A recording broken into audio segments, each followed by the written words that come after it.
Dans le parcours de notre destinée, nous rencontrerons plusieurs sollicitations susceptibles de nous éloigner du plan parfait de Dieu pour notre vie. Cela est dû à cause du diable qui veut à tout prix nous séduire comme il avait fait avec nos premiers parents, Adam et Ève, qui n'ont pas pu vaincre la tentation et ils ont fini par trébucher, ce qui a entraîné notre humanité dans le chaos. Mais heureusement, Jésus-Christ est venu et bien qu'il fut tenté aussi comme eux, il a surmonté et il nous a rachetés par son sang. Dans cette vidéo, nous avons tiré 5 leçons que cette tentation de Jésus par les diables nous enseigne. Lisons d'abord le verset qui relate cette scène dans Matthieu 4, d à 10. Première partie, la Bible dit: après avoir jeûné 40 jours et 40 nuits, il eut faim.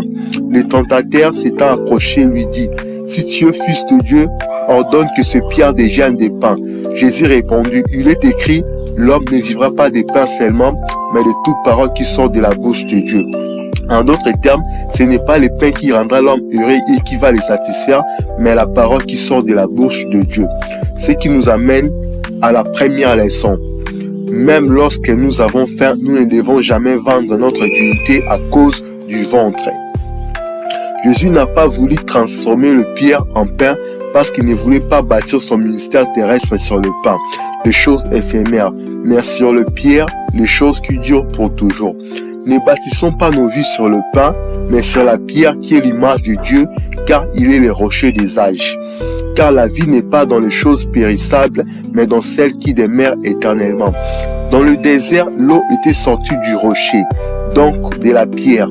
L'eau, c'est la vie, donc la vie est dans la pierre et non dans le pain. La vie est en Christ et non dans le gain et les profits à tout prix. La satisfaction est en Christ et non dans le ventre qui est aussi comme une divinité dans la Bible. Il est écrit dans Philippiens 3, 19, « Leur fin sera la perdition. Ils ont pour Dieu leur ventre. Ils mettent leur gloire dans ce qui fait leur honte. Ils ne pensent qu'aux choses de la terre. » À cause du ventre, beaucoup d'hommes de Dieu ont vendu leur ministère. Beaucoup de gens ont vendu leur dignité. Beaucoup de femmes se sont prostituées. Je prie que Dieu nous garde cela au nom de Jésus. Car c'est triste de manger le pain de la terre et ne jamais déguster le pain du ciel. Jean 6, 32 à 35 nous dit: Jésus leur dit, en vérité, je vous le dis, Moïse ne vous a pas donné le pain du ciel, mais mon Père vous donne le vrai pain du ciel. Car le pain de Dieu est celui qui descend du ciel et qui donne la vie au monde. Ils lui dirent: Seigneur, donne-nous toujours ces pains. Jésus leur dit: je suis le pain de vie. Celui qui vient à moi n'aura jamais faim et celui qui croit en moi n'aura jamais soif. Enfant de Dieu, ne transforme jamais la pierre en pain, car le pain tu vas manger pour peu de temps, mais avec la pierre qui est Jésus-Christ, tu peux bâtir une grande et inébranlable destinée. Après que le tentateur ait échoué pour la première fois, il poursuivit. Nous pouvons le lire dans la suite de ces versets. Le diable les transporta dans la ville sainte, les plaça sur les hauts du temple et lui dit: si tu es fils de Dieu, jette-toi en bas, car il est écrit: il donnera des ordres à ses anges à ton sujet et ils te porteront sur le main, de peur que ton pied ne heurte contre une pierre. Jésus lui dit: il est aussi écrit: tu ne tenteras point le Seigneur ton Dieu. Cette lecture nous amène à notre deuxième leçon. Quand l'ennemi vient vers nous, il utilise seulement la parole de Dieu, mais dans un sens détourné, ayant le discernement. Le diable connaît la parole de Dieu. Pour séduire un enfant de Dieu, il utilise seulement cette parole dans un sens détourné. De nos jours, certains faux docteurs et prophètes donnent des enseignements contraires à la saine doctrine. Comme il est écrit dans 2 Timothée 4 à 3, « Car il viendra un temps où les hommes ne supporteront pas la saine doctrine, mais ayant la démangeaison d'entendre des choses agréables, ils se donneront une foule de docteurs selon leurs propres désirs, détourneront l'oreille de la vérité et se tourneront vers les fables. » Oui, les hommes de nos jours ont la démangeaison d'entendre des choses agréables. Vous remarquerez dans nos églises, les gens crient beaucoup plus Amen lorsqu'on parle de la prospérité. Et ils ne crient pas beaucoup Amen lorsqu'on parle de la sanctification. C'est à cause de ces démangeaisons que les faux prophètes font faire à certaines personnes des pratiques qui ne cadrent pas avec la parole de Dieu, telles que laver les corps de gens, sortir l'argent dans les poches des gens et ainsi de suite.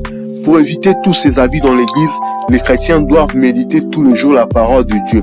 Ils doivent avoir une connaissance profonde de la parole de Dieu, car la parole de Dieu est une lampe à nos pieds. Quand vous connaissez bien la parole de Dieu, personne ne peut vous manipuler, vous plonger dans ces ténèbres. Tel était le cas de notre Seigneur Jésus-Christ. Il connaît les Écritures car il est lui-même la parole de Dieu. Il répliqua au diable. Il est aussi écrit, tu ne tenteras point le Seigneur ton Dieu. On ne tente pas Dieu. Tenter Dieu, c'est demander les effets de sa puissance sans nécessité. Comme le pharisien demandait à Jésus un signe venant du ciel. Mais on met Dieu à l'épreuve comme il nous le demande dans Malachie 3,10. Mettez-moi à l'épreuve et vous verrez si je n'ouvre pas pour vous les écluses des cieux. Mettre Dieu à l'épreuve, c'est le prendre à mot. Obéir fidèlement à sa parole pour le contraindre de nous bénir. De nos jours, la plupart des chrétiens ne savent pas prendre Dieu à mot. Ils prient pour le travail, les mariages, mais ils ne savent pas les versets à déclarer pour déclencher les miracles. Donc la connaissance de la parole de Dieu est un trésor pour chaque enfant de Dieu. Après son deuxième échec, les tentateurs poursuivis comme nous pouvons le lire.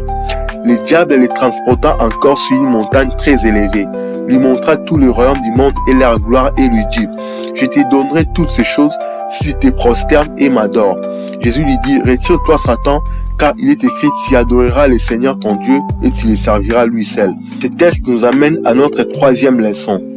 Même quand le diable te propose tout le royaume du monde et leur gloire, n'accepte jamais car tu appartiens à un royaume éternel.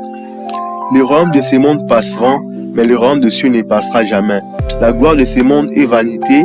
La Bible dit toute chair est comme l'herbe et toute sa gloire comme la fleur de l'herbe. L'herbe est sèche et la fleur tombe, mais la parole du Seigneur demeure éternellement. Malheureusement, le diable a séduit beaucoup d'hommes et de femmes à leur faisant miroiter la gloire et les richesses du monde. Voire même dans l'église, certains hommes de Dieu ont préféré faire un pacte avec le diable pour avoir la foule et les richesses. Ils oublient que Dieu est capable de donner au-delà de tout cela. Mieux vaut une église de seulement des membres où il y a la présence de Dieu qu'une église de 2000 membres où Dieu est absent. La plus grande gloire, c'est Christ en nous. La Bible dit Christ en moi, c'est l'espérance de la gloire. Lorsque Christ est en moi, le péché ne peut plus régner en moi. La maladie, la pauvreté ne pourront jamais me dominer car je deviens le temple du roi des rois et sa gloire est mon partage. Quatrième leçon. Nous pouvons honorer les hommes et les rois de ce monde, mais l'adoration revient à Dieu et Dieu seul. Jésus lui dit, retire-toi Satan car il est écrit, tu adoreras le Seigneur ton Dieu, tu le serviras lui seul. Dieu peut partager ses bénédictions avec nous, son honneur avec nous, sa sainteté avec nous, mais jamais l'adoration. L'adoration ne convient qu'à Dieu seul car il est le créateur de toutes choses, les choses visibles et les choses invisibles. Le diable a toujours envié la place de Dieu, son désir est qu'il soit adoré comme Dieu. Or, il n'est qu'une créature, bien qu'il est puissant, il est limité, il a un commencement et il aura une fin.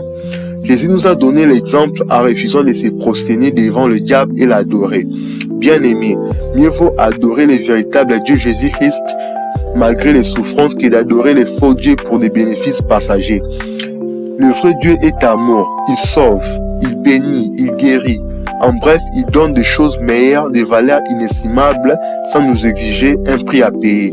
Le prix, il a lui-même payé à la croix. Mais le faux Dieu ne sait que détruire. N'adore pas l'argent, mais adore Dieu. N'adore pas les délices du monde, mais adore Dieu. Dieu seul peut donner un sens à ta vie. Cinquième leçon.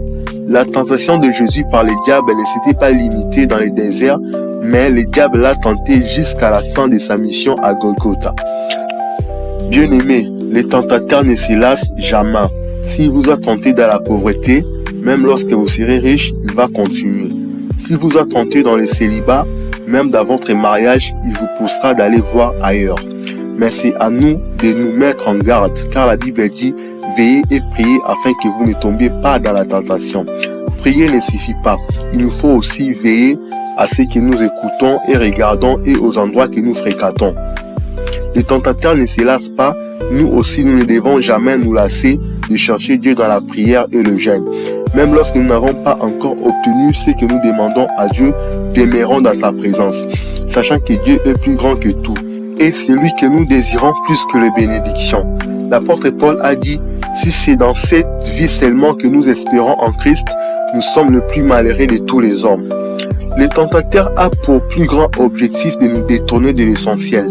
Dans l'agonie de Jésus-Christ à la croix, alors qu'il était tout près de son objectif de sauver l'humanité, le diable l'avait tenté par les voleurs de sa gauche qui lui dit « N'es-tu pas le Christ? Sauve-toi toi-même et sauve-nous ». Ce qui est triste, beaucoup d'hommes et de femmes ont échoué à ce niveau. Vous avez travaillé dur pour avoir la promotion et après avoir atteint votre objectif et accédé à un poste supérieur, on vous ment. Il vous faut la protection. Or, le Dieu qui vous a donné les grâces supérieures est capable de vous protéger dans l'élévation. Joseph a continué de servir son Dieu même dans la primature en Égypte, un pays rempli de magiciens et aucun d'eux ne l'avait bouffé. Pour chuter, nous parlons de 2 secrets pour vaincre la tentation. Premier secret, ne t'approche pas tout près des frontières, mais demeure dans la présence de Dieu. Ève était tout près de l'arbre de la connaissance du bien et du mal, c'est pourquoi elle fut séduite. Deuxième secret, résistez au diable et il fuira loin de vous. Que Dieu vous donne la victoire éternelle sur toutes les tentations de l'ennemi au nom de Jésus-Christ. N'oubliez pas d'aimer cette vidéo et de laisser un commentaire pour nous encourager. Soyez bénis au nom de Jésus.